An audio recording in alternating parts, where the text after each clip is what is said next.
ስለ ክርስቶስ ፍቅር ከ10 ጊዜ በላይ ሞቶ የተነሳ እጅግ አስደናቂ ቅዱስ። እንኳን አደረሳችሁ። እጅግ አስደናቂ የሆነ የዚህን ቅዱስ ታሪክና በረከቱን ሌሎችም እንዲካፈሉ ቻናሉ አዲስ ስለሆነ ሁላችሁም ሰብስክራይብ አድርጋችሁ በመጀመር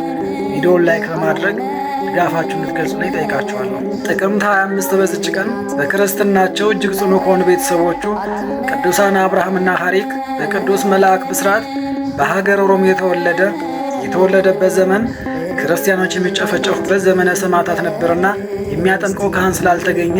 መጠመቅ ካለበት 1 ዓመት ቆይቶ እመቤታችን ድንግል ማርያም የወቅቱን የሮም ጳጳስ ልካ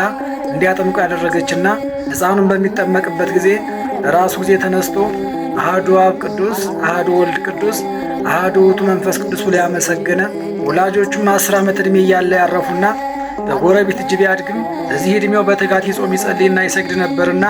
ክፉ መኮንን ይህንን ሰምቶ መጥቶ ለጣዖት እንዲሰግዱ ግድ ባላቸው ጊዜ እርሱ ግን በሕፃን አንደበቱ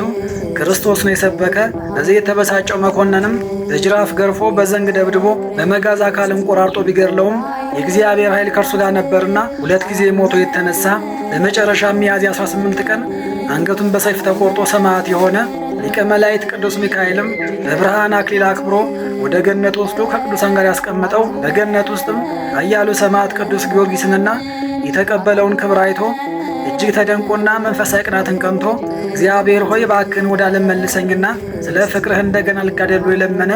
እግዚአብሔርን ፈቅዶለት ወደ ዓለም ተመልሶ በግብፅ በረሃ ውስጥ የጌታችንን ፍቅር እያሰበ ራሱን አብዝቶ የገረፈና በጥፊ የመታ ሥጋውን እየቆራረጠ ለአራዊት የሰጠ ከትልቅ ዛፍ ላይ ወጥቶ ራሱን ወደታች ወረወረ። ተዘግዝቆ ለብዙ ሰዓት በመጸለዩ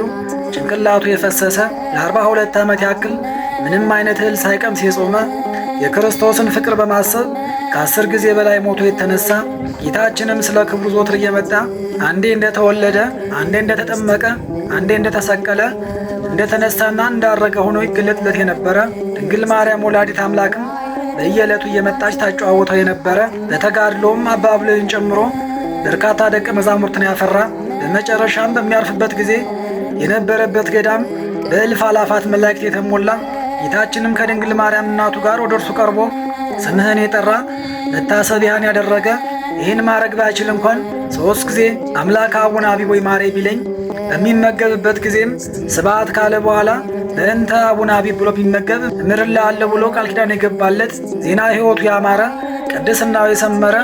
የብዙዎች አባት ታላቁ ጻድቅ አቡነ አቢብ አባቡላ በዚች ቀን ዓመታዊ በዓሉ ይከበራል። እጅግ ከባድና አስቸጋሪ በነበረበት በ3ኛው መቶ ክፍለ ዘመን በዘመነ ሰማዕታት ቅዱሳን ሰማዕታትን ከወደቁበት እያነሳ ይቀብር የነበረና ዜና ገድላቸውን በሚገባ የጻፈ ቅዱስ ዮልዮስ ሰማዕትም ዓመታዊ በዓሉ ይከበራል። ቅዱስ አባ ቡልዕ ገዳማዊ፣ ቅዱሳን አብርሃምና ሐሪክ፣ ቅዱሳን አሞንያና ሙሳ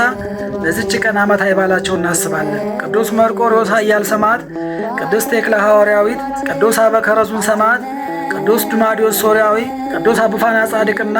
ታላቁ አባ ቢጻሪዮን ደግሞ ወርኃዊ በዓላቸው ይታሰባል። እግዚአብሔር ክብር ምስጋና ይሁን። እኛም ቅዱሳኑን አክብረን በስማቸው ምግባር ትሩፋት ፈጽመን በረከታቸው እንድንሳተፍ አምላከ ቅዱሳን ይርዳን።